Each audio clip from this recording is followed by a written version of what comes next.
All right, my last video, guys. This is number 4. I'm at the field. This is where I train on a regular basis. I love this place. I thought I'd get out of the car and speak to you guys in a little bit nicer background. All right, but last video, 4th and final, on how to navigate your way through the unregulated fitness industry.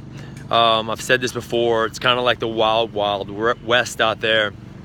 There's no governing body over top of it, like physical therapy or chiropractors or PTs or massage therapists or doctors. It's unfortunate. That's just the way it is. So you're gonna have to really do your homework, and I've taught you in the first 3 videos how to do that. But this one's just more about the personal training world and to not trust anybody. You can't base your decisions, your hiring process, on finding that personal trainer off how somebody looks, right? You want somebody that's healthy. You want somebody that is, walking the walk, per se. But don't think that if somebody's shredded, quote unquote shredded, or ripped, or in the great shape, that they necessarily know how to train you. They may know how to train themselves. They may have great genetics and never worked out a day in their life. But I find that all the time, is a lot of people base their personal training decision making, how they hire someone, on how they look. But it's not necessarily true. So I want you guys to base it off of knowledge and base it off of social proof. How many where's their book, their before and after pictures. I want to see testimonials. I want to see, like we talked about, if you all their certifications. I want to see if they're incorporated. I want to see that they're professional. They are taking credit card. They have waivers in place. You have a contract. They have a contract in place. I want to also know, hey, that they're charging what they should be charging. The going rate. If they're too cheap, we already talked about that. They're not good. As simple as that. We talked about that. And once again, don't base your hiring process off how tired they make you, right? A lot of people do that. Oh man, he's killer. Or it's a killer spin class. Oh my God, it's so killer. Like, that's not indicative of a good workout. How sore you are, how sweaty you are, how tired you are. And a lot of people, unfortunately, think that that's all that there is. That's a good thing. He demolished me. She killed me. That's not indicative of a good workout. How nauseous you are, how sweaty, tired you are, or if you're lying on the ground. It's not. Anybody can make you tired. I can make people sweaty, tired, make you throw up in 10 minutes. That doesn't make me a good coach. This coach should take you from A to B. He should be realistic with you. He should get goals, write them down. He should hold you accountable to those goals. He should be looking at your nutrition. He should, or have someone in place that he can refer you to for nutrition. He should have these tools in his toolbox. If he doesn't, or he or she, then that's probably not a good coach. Probably not a good coach. And unfortunately, the majority of our industry is bad. It just is. It just is. All right. Let's move on. This is gonna be a quick one, guys. Sorry.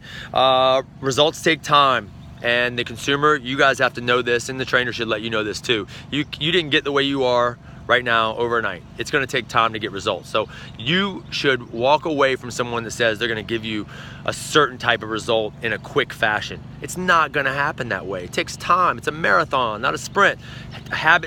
Making habits and lifestyle changes doesn't happen overnight.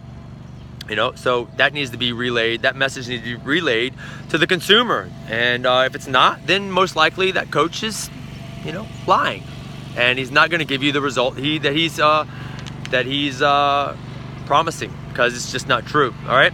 Like I've said before, ask for resume, ask for referrals, ask for referrals. I want to see before and after pictures and testimonials. What's the style of this trainer? What do they do? Who's the demographic that this person usually works with? If this person works with geriatric people, then most likely, and you're an athlete, then most likely that's not the right coach for you.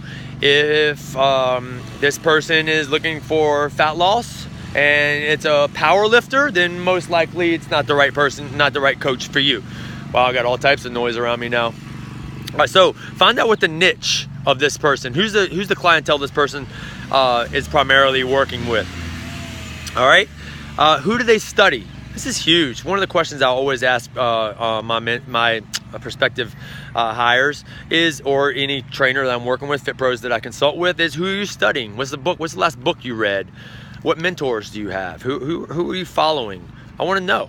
I'm not looking for Harry Potter books. You know, that's cool if you want to read Harry Potter or you want to read books such as that. But I need to know that you have knowledge in anatomy and you have knowledge of biochemistry and you have knowledge of program design. And I want to know who you're studying. If you don't have a name, you can give me who you study or who you mentor with, then walk away. That's not the person for you either. You want to, success leaves clues. And you want somebody that's seeking out the best in the world and to get better so they can give you that knowledge to help you reach your goals. If they're not educated on,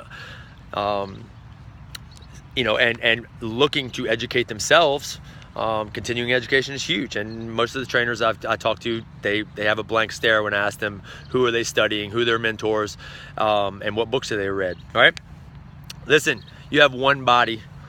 Why would anyone put their health in the hands of someone with a weekend certification that happens to look fit?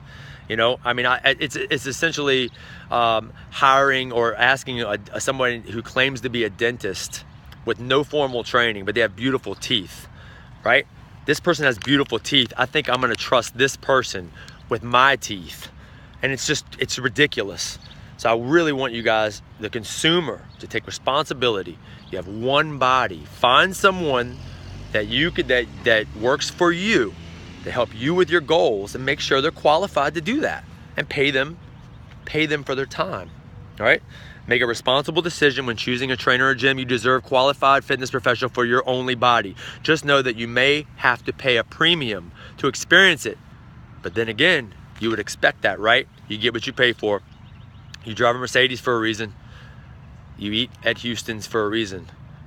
Same thing for your body. All right? Make a good choice, educated choice with whoever you hire. I'm here for you if you ever have a question. I got your back. You know that. Peace.